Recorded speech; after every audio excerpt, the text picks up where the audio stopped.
E aí, pessoal, prontos para mais uma análise? Hoje a gente vai investigar um negócio que vira de cabeça para baixo, literalmente, tudo que a gente achava que sabia sobre a história da tecnologia.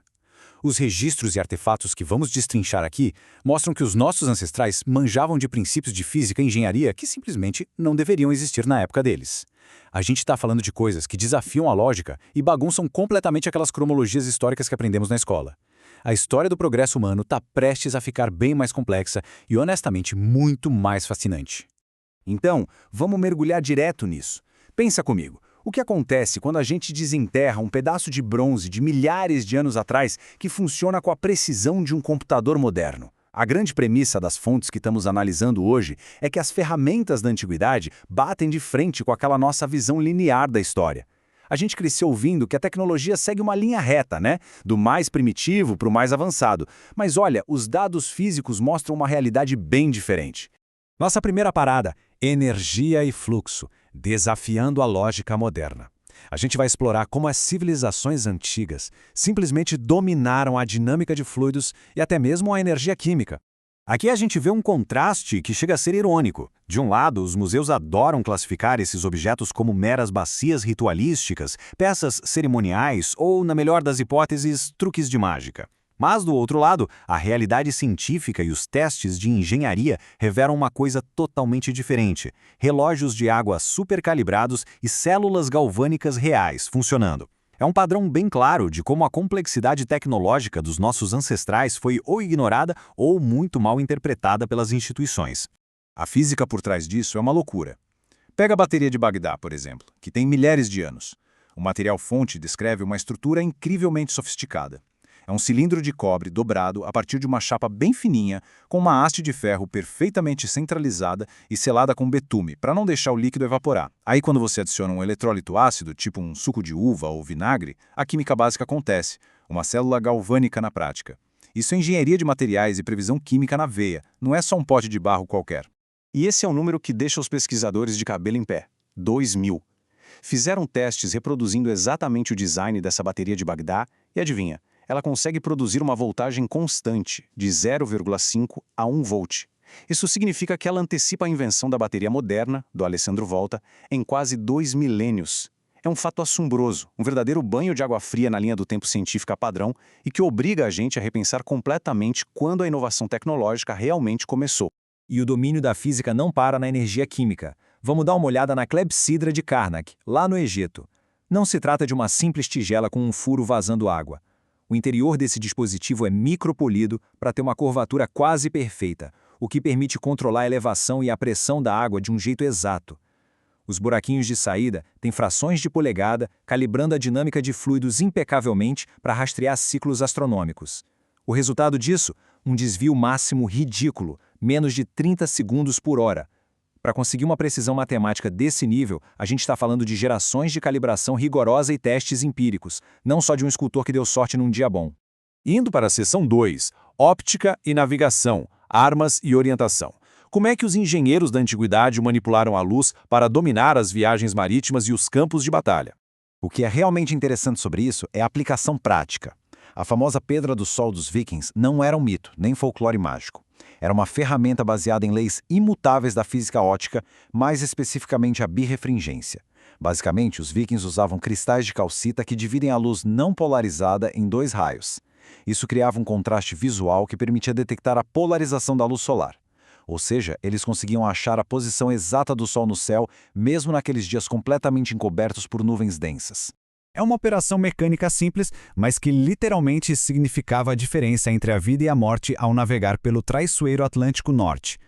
O navegador pegava o cristal de espato da Islândia, apontava para o céu e ia girando. Ele girava até que o brilho daqueles 2 feixes de luz ficasse idêntico. E a partir desse equilíbrio luminoso, ele determinava o azimuth solar verdadeiro, com exatidão matemática. Isso é engenharia aplicada direto na veia para resolver um problema real, sem misticismo nenhum.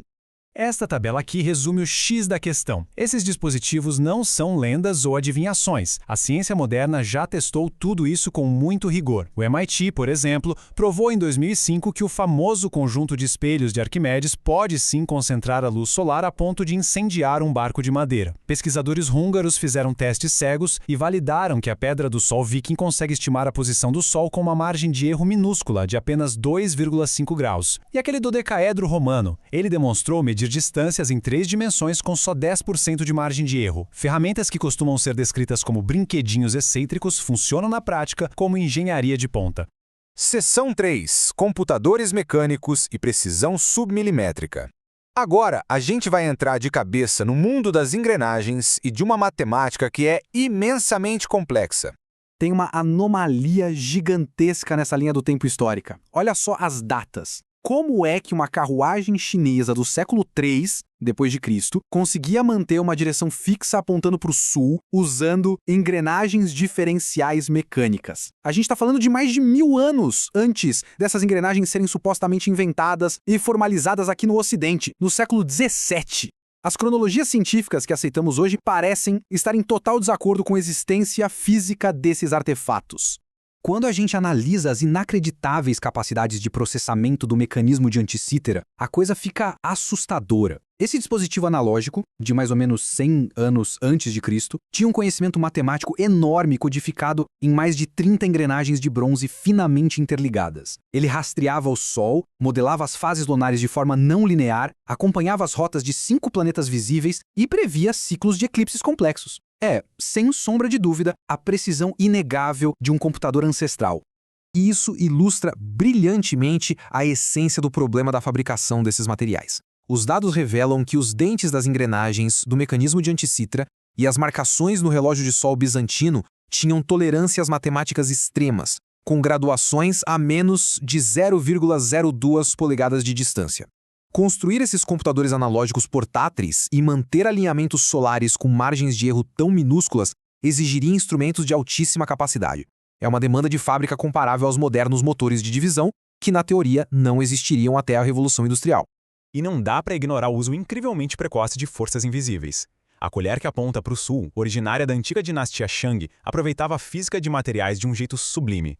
Feita de magnetita, ela deslizava quase sem atrito nenhum sobre uma base plana de bronze, mostrando um entendimento profundo sobre alinhamento com o campo magnético da Terra. O resultado? Uma navegação terrestre perfeita milênios antes das bússolas ocidentais. Tudo isso sem usar engrenagens complexas, apenas com o domínio absoluto das propriedades geofísicas. O mais impressionante é que os textos históricos confirmam essas engenharias com todas as letras. Esses mecanismos não ficavam só na teoria. Documentos antigos, como esse registro derivado do Songshu chinês, atestam que eles funcionavam sem falhas, mantendo o ponteiro inabalável não importava o quanto as rodas girassem. Esses dispositivos diferenciais eram ativamente compreendidos e usados na prática para orientar as tropas imperiais no meio de neblinas espessas, viabilizando manobras militares com precisão cirúrgica. Chegamos à seção 4, o mito do ritual e o apagamento institucional. Vamos investigar os motivos pelos quais conquistas tão monumentais são tantas vezes suprimidas ou jogadas para debaixo do tapete. A fonte original aponta um padrão muito claro e bem documentado nas reações institucionais e acadêmicas. Tem registros de memorandos que inexplicavelmente se perderam lá nos anos 50 sobre o mecanismo de Anticítera, e recusas contínuas que simplesmente paralisaram as escavações nos locais da bateria de Bagdá na década de 90. Soma-se a isso a enorme resistência de revistas científicas em aceitar artigos sobre as tolerâncias matemáticas desses dispositivos, considerando tudo especulativo, sem falar na persistência em rotular engenhosidades de cálculo militar como um simples castiçal enigmático. Há um relato consistente de que reconhecer abertamente a função real desses equipamentos forçaria uma dolorosa reescrita da história. E é por isso que objetos de altíssima precisão continuam descansando nos museus sob a categoria muito mais confortável de ritual. Quando a gente cruza todos esses dados físicos inegáveis, os testes científicos rigorosos e a matemática pura esculpida lá no bronze da antiguidade, a conclusão é incontornável. Civilizações passadas compreendiam os princípios do mundo natural com uma sofisticação muito, mas muito maior do que a gente costuma dar crédito. O que nos deixa com um pensamento final profundamente provocativo. Se bússolas magnéticas perfeitas, óptica geométrica avançada e computadores analógicos existiam e operavam funcionavam de forma puramente funcional há milênios, que outras revoluções tecnológicas foram descobertas, dominadas e depois perdidas para sempre? Qual dispostos estamos a abrir a mente para reescrever completamente a história aceita? Bom, a busca por essas respostas está apenas começando.